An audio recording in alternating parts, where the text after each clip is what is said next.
이제 다윗은 블레셋과의 전쟁에서 승리했고 하나님은 이 다윗을 이스라엘의 두 번째 왕으로 세워가는 그 과정 속에 있습니다. 다윗은 현재 10대 중후반에 아직 이스라엘의 율법에 따르면 군대에서 활동할 수 없는 그런 나이의 청소년 또 젊은 청년의 나이입니다. 그런 그가 그저 이 도시락을 전하러 전장에 들렸다가 여호와의 이름을 조롱하는 이 블레셋 장수를 무찌르는 영웅이 되었습니다.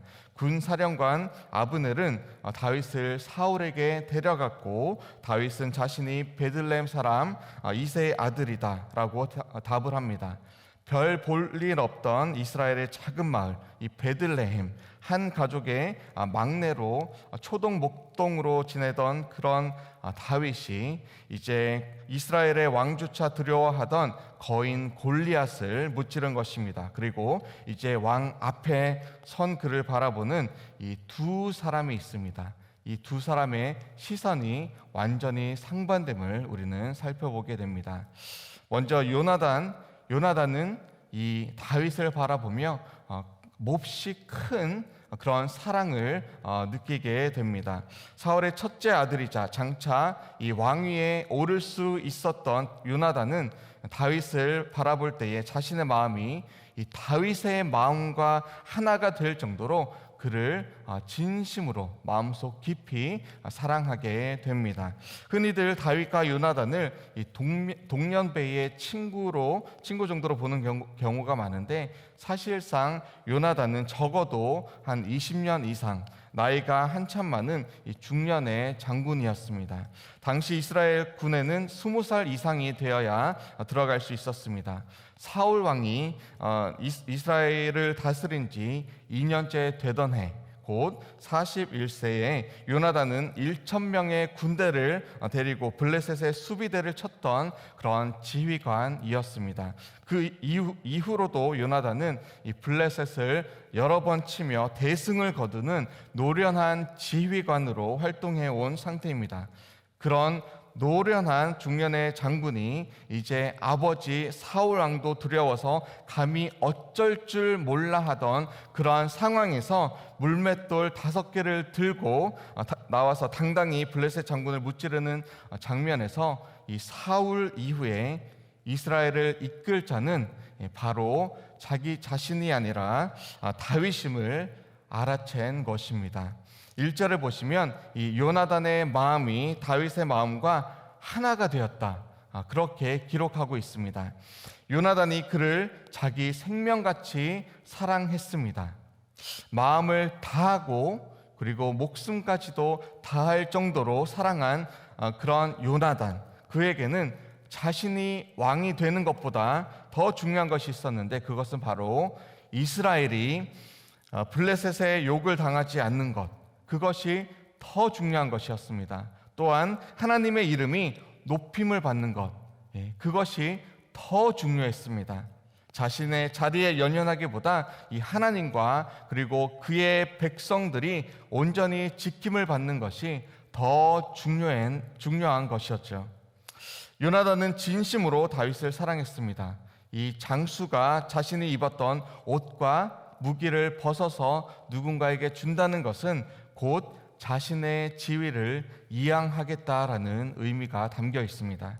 요나단은 사울이 죽으면 아버지가 죽으면 얻게 될 자연스럽게 자기에게 돌아올 그런 왕위를 다윗에게 기꺼이 그리고 정말로 즐겁게 그렇게 진심으로 양보하는 행위를 미리 하게 됩니다. 그의 입었던 겉옷을 벗어서 그에게 줍니다. 다윗에게 줍니다.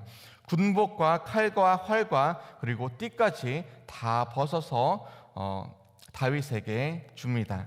그는 하나님을 위해서, 하나님의 사람 이스라엘 백성들을 위해서 그들을 가장 잘 하나님의 뜻대로 이끌 한 사람을 자신의 눈 앞에서 목도하였고 진심으로 그 마음속까지 사랑하였고 그에게 자신의 권한을 아낌없이 다 전해 주었습니다.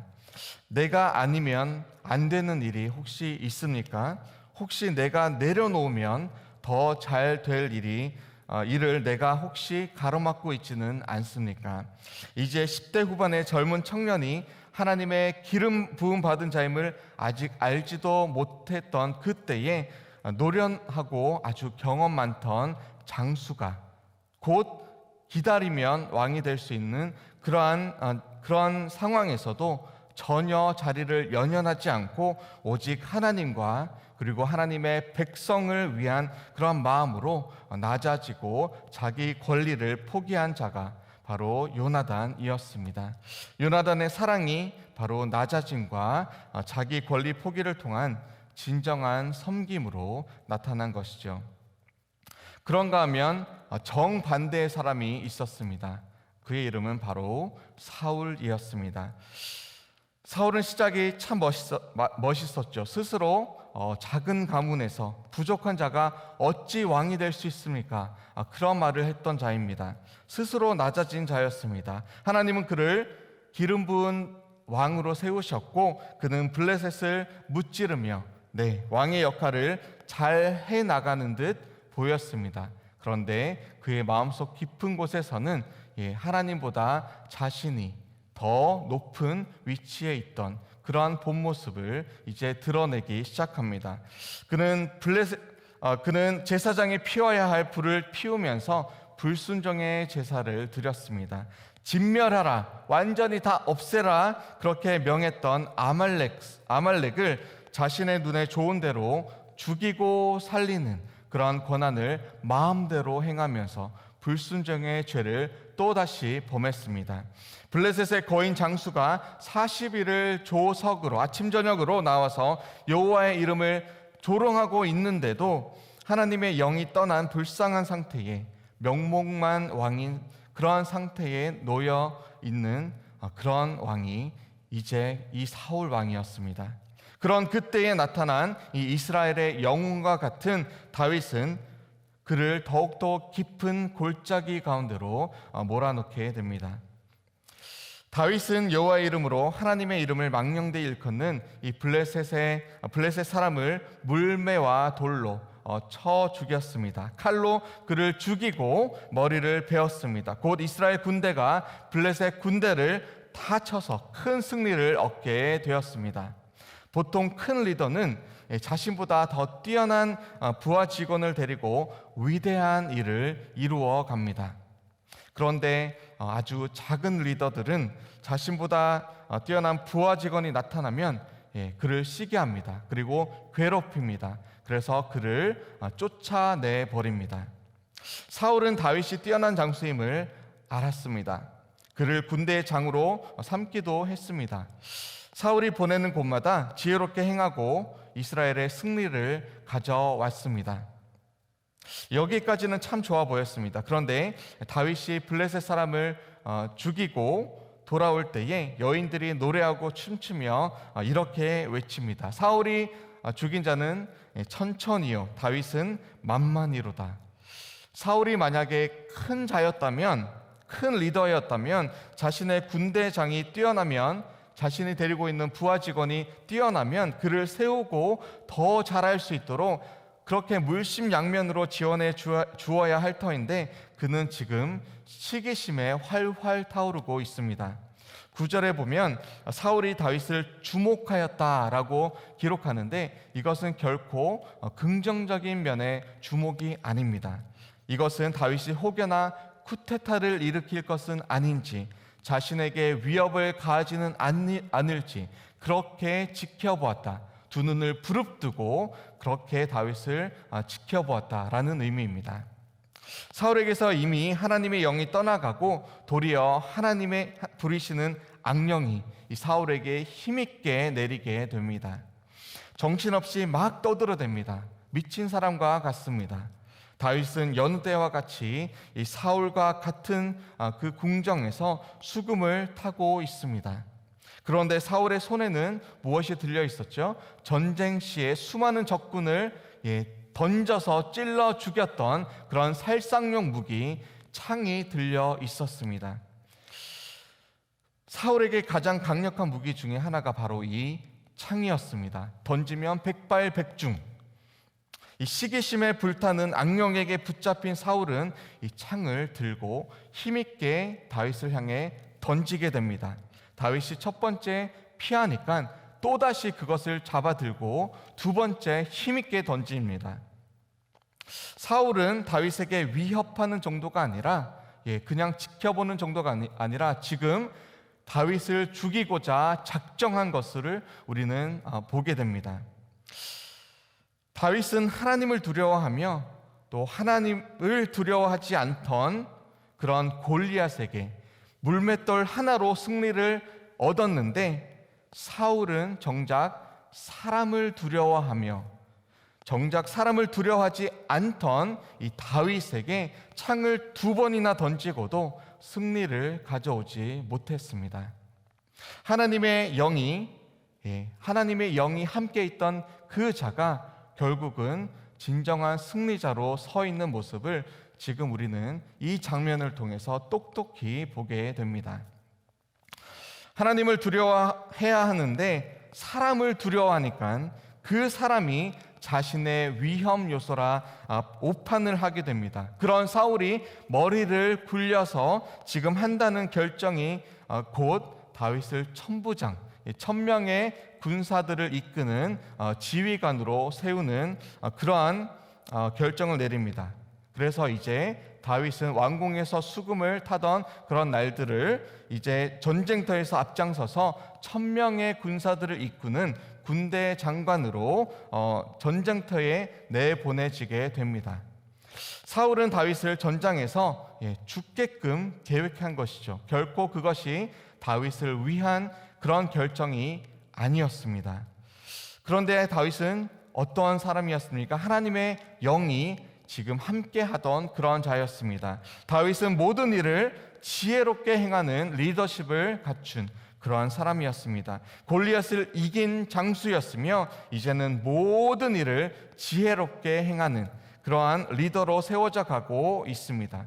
다윗을 죽이려던 사울의 계략이 도리어 다윗을 더 높은 곳으로 하나님께서 계획하시는 그런 왕의 자리로 올라가게끔 하는 그런 결과를 이끌어냅니다. 전에는 사울이, 그리고 요나단이, 그리고 여인들이 다윗을 사랑하고 높였는데 이제는 온 이스라엘과 유다가 다윗을 사랑하게 되었습니다. 16절 말씀입니다.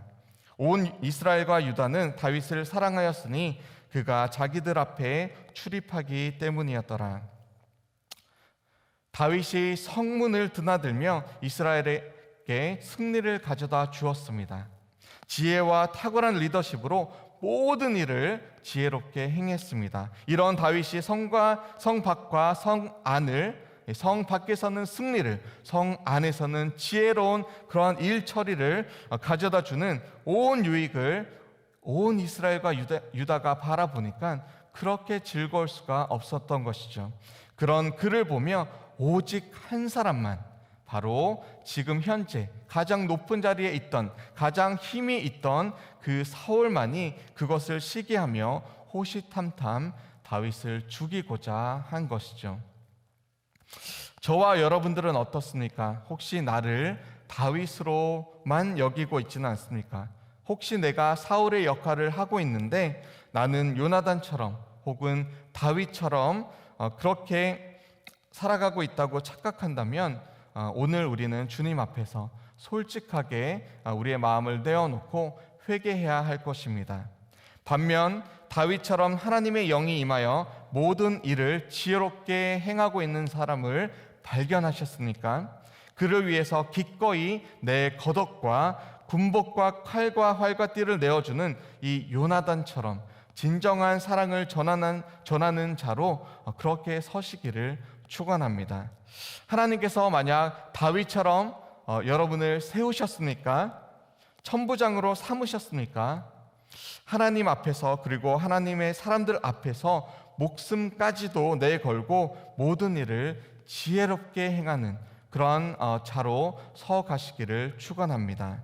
사울의 길에서 떠나서 이 요나단의 겸손과 다윗의 성실을 그런 길로 행하는 저와 여러분들이 다 되시기를 주님의 이름으로 축원합니다. 모든 일을 지혜롭게 행하시며 또 하나님의 이름을 영화롭게 하시는 그러한 복된 하루 되시기를 주님의 이름으로 다시 한번 축원합니다. 우리 함께 기도하시겠습니다. 하나님 감사합니다. 우리에게 하나님께서 맡기신 사명이 있습니다. 하나님, 우리가 날마다 그것을 발견할 때에 그것을 정직과 성실로 행하길 원합니다. 하나님, 혹시 우리가 사울과 같이 행하고 있지는 않습니까? 주님의 사람들을 바라보면서 질투와 시기심에 넘치고 있지는 않습니까? 나 아니면 안 돼. 왜 저 사람이 날뛰고 있지? 그러한 교만의 마음이 내 속에 없지는 않습니까? 이 시간 회개하며 나아갑니다.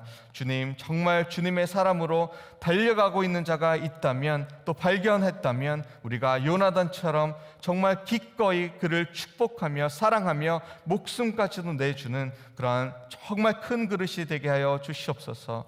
하나님, 기름 부음을 받았습니까? 하나님, 다윗처럼 살아가고 있습니까?